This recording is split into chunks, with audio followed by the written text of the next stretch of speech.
everyone, I am Rebecca from ChemKnits, and it's time to leave no dye behind. And in this, I probably got a fair amount of dye, but we've got some miscellaneous colors. Some are a little bit more red. I've got this reddish color, I've got a green, a brown, a black, and some hints of some blue. Which actually I'll add the blue hints now, which I imagine may shift this more red into a purple. One of these blues was more turquoise, one was more of a true blue. I have no idea what color we've got right now, but let's start adding some yarn. So in this hot dye bath, I have, oh goodness, I started with 32 cups of water. I had 1 cup of vinegar. So we have, oh, that's still fairly red. So we just have a lot of stuff going on here. And I'm just dipping in this yarn, moving it around. I haven't decided quite how we're gonna go about this with everything we have here, but we will be layering on a bunch of different colors. Maybe we'll go ahead and do it in layers. I'm not entirely sure. Making it up a little bit as I go along, but we've got high acid here. So whatever we have going on in this pot should start striking on the faster side. And in fact, actually I still see a fair amount of color there, so that's impressive. This color on its own is not bad, but I'm interested in just sort of keeping things moving. Keeping things moving and grooving.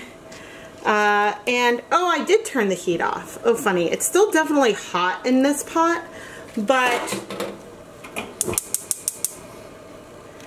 yeah, so the yarn that I added was 200 grams of Knit Picks Stroll fingering weight yarn. This yarn is 75% superwash merino, 25% nylon. And it's a yarn I use a lot in my videos. And so I am just moving the zip ties like 6 inches down on the yarn just to sort of change up what's towards the top. And since the color in here is looking a little bit brownish, let's add some brown. And I'm not really gonna stir. I'm sort of in a weird kind of mood, and I just want to see where our colors will end up, like sort of layered together a little bit, coming on uneven because things are hot and there's acid. And so just adding the yarn, letting it sit, and then doing more of another color. So yeah, we may end up someplace very, very brown because next we've got some green and then some black. But yeah, I'm just sort of curious where we may end up just having fun combining colors. It's been a few minutes. I don't know exactly how long. I have a feeling there may still be some color left in here. Ooh, wow, what's left is looking very purple, like very, very blue, or like almost periwinkle. That is pretty fun. But I'm gonna go ahead and add, and I feel like everything we're using, I think we're gonna have way less than 200 milliliters of 1% stock, or I don't know how much of each of the colors are left because I've used them for a few different things, but I'd say we're gonna have way less than 2 grams of dye total, which means that we'll have less than a 1% depth of shade because we're dyeing 200 grams of yarn. But I have no idea what this sort of rusty, ooh, I wanna move the zip ties first. Okay, the last time I just moved it like that much. This time I'm gonna move it mostly to the other end, just so that way we're mixing things up. You can see we've got lighter patches and deeper patches on here. As we layer the colors, we'll get different hues. Although since then we're gonna add black, it's hard to say exactly what it's gonna do.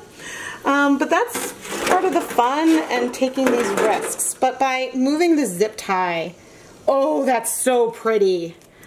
By moving the zip tie, it is allowing us to help some other portions of the yarn get access to the dye first.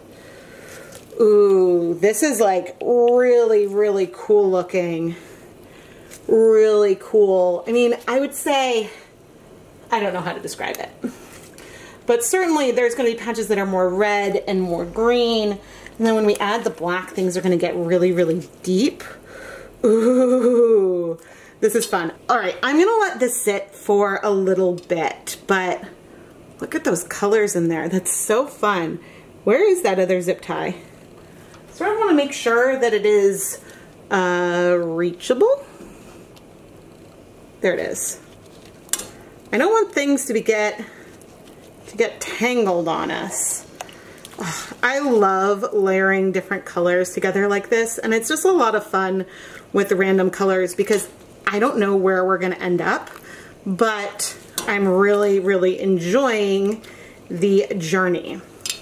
Now, I have not talked much about these colors. I haven't mentioned brands or anything. And we have a few different brands of acid dyes going on. And these colors are left over from when I mixed a custom color that started with a recipe with 7 different colors that I got from Alana Wilcox. This video isn't sponsored or anything, but so that's just why I'm not mentioning the actual color names. So that way the recipe itself with the brands is proprietary. But this is cool. Not that I could replicate this exactly if I wanted to, but I'm excited. Okay, I'll be back in a few minutes and we'll add that black. Okay, it's been a few minutes. Ooh, this color is so pretty. And the color left in the water right now is green. I am going to set this aside. We'll move the zip ties again in a moment, but first let's add our little bit of black dye. Oh, interesting. There's a little bit of a red finish there. I will say this is not a black I use very often. It's still a little bit more red at the bottom. These cups have been sitting for a while. Okay, I'm not stirring just because I don't necessarily want even coverage. So there's that. But let's move the yarn around. Okay, I think what I'm going to try to do, and I don't know how well this is going to work, is I'm going to try to flip the yarn and move it like a quarter of the way down. So I'm trying to sort of flip the yarn and move it just so that way, again, we expose different parts of the yarn. We'll see. We'll see how well that works. And we'll also see if this little bit of black is going to cover up everything. And hopefully not. Hopefully it'll just deepen all of these colors. Ooh, this is pretty. This is so pretty. Okay, I am going to move this one more time. And now I'm going to let this sit for 30 minutes and we'll see what happens and if we need to add more acid at that point or what. All right, it has been 30 minutes, so I am going to turn off the heat. And my plan is to try to not make anything super tangled. My plan is to, I'm gonna leave this in the Dyebath to cool for at least a couple of hours. Most of the color is in the yarn, but there's a hint left in the pot. So we'll just give it some time to absorb. Let's wash this layered colorway. And of course, the time of day that I am washing the yarn, there's some sun coming in, which means the light is a little spotty, but we've got like it's almost gray with like hints of purple, brown, and like a steeled blue. And so it is very, very pretty. And the Dyebath, where I let the yarn cool completely, is completely clear. I was a little surprised some of the color took a while to strike just because there was so much acid in there because it was left over from a glazing project. But I'm glad everything did bind to the yarn, absorb to the yarn in the end. So I just added some dish soap and I'm going to fill this up. But while that's going on, here's the Dyebath. So you can see there's no color left in there. I don't always choose to leave the yarn in the Dyebath for things to completely absorb because there's some colors where I know there's a bigger risk with bleeding, some blues specifically. And so if there's a lot of color in the Dyebath at the end, then I might sometimes wait or remove the yarn before things have cooled because there's some colors where I've had a lot of bleeding and washing, and then I've gone to reset in the heat, a lot of color comes out and I just leave it. So there are times when I make different choices, but in general, I do try to absorb all of the color that I can. Thankfully, we're not seeing any bleeding here, and so, phew! I knew that I probably had under 2 grams of dye total, so it wouldn't likely be too much for the yarn, but it's always nice when you don't know exactly how much color you're having, when it doesn't overwhelm the yarn. But anyway, I am going to go ahead and finish rinsing out the soap, and then I'm going to put the yarn through my spin dryer and hang it up to dry. I filmed this a while ago, so I don't remember exactly what colors I combined for this, but oh my goodness, I love it. I absolutely love the effects that you get from layering different colors, not all at once, but just layering completely different hues and mixtures to see how the colors layer and how you get this overall subtle but still variegated kind of yarn. This is one of my absolute favorite techniques, and honestly it's probably one of my favorite types of yarn to work with as well. For all the colors could be asymmetric, they're not like necessarily balanced, they're not necessarily same skein to skein, but you do feel elements of the like different teals, more brown, almost greens, and everything we have in here. When you do this with so many different kinds of colors, you will end up with something that is a little bit more muted, a little bit more, it doesn't really feel fair to call this muddy, but I guess that is what you call things when you combine a lot of colors and things are less vibrant and bright. But instead we have something here that is beautifully like medium saturated. It's almost neutral while still having color to it. And so I think that that is just so much fun.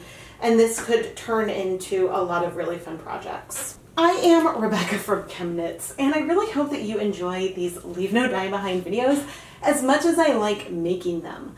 Because sometimes I have a lot of dye left over, a little bit, or nearly empty dye stocks, and I want to do some projects to just use it up, whether I need to make more space or just want to clean up my dye area. There are lots of reasons why you might want to throw colors together, and it's just especially fun when I create something that just feels so like unique. And I mean, could I try and get close?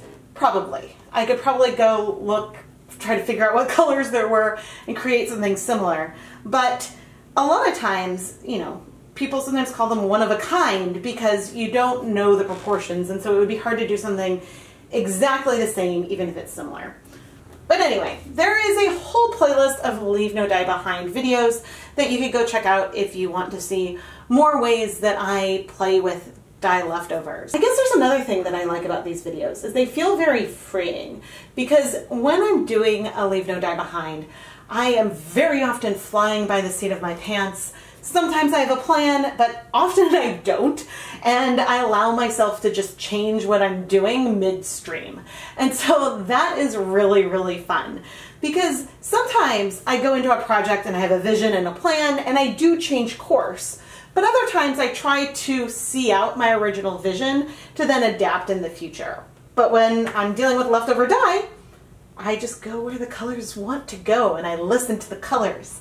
And I don't know, there's just something really free and organic about that. Please subscribe to the channel and turn on notifications so you never miss a new video.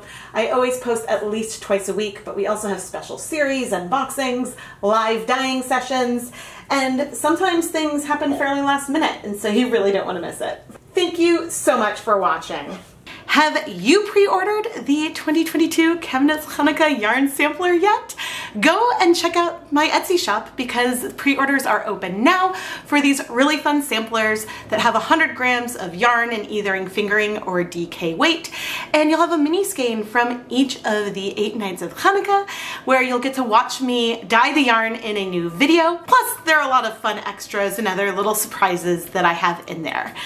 You can learn more through the link in the video description, or you can head over to the ChemKnits Creations Etsy shop to learn more.